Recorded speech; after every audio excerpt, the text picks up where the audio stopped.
Islamabad high court online game PUBG ते पाबंदी खिलाफ़ दाख़िल दरख़्वास्त ते फ़ैसिलो महफ़ूज़ करे वरितो। पबजी गेम ते कानून जे कहिड़े शिक तहत पाबंदी लॻाई आहे, अदालत जो PTA जे वकील खां सख़्त पुछाणो।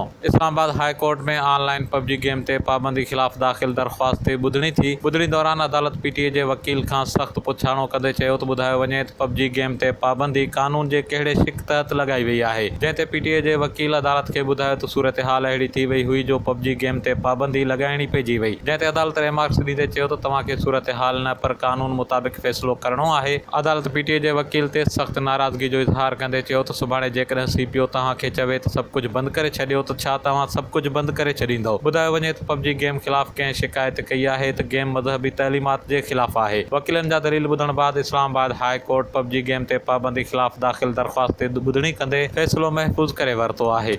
Kaavish digital media reporting team, Islamabad.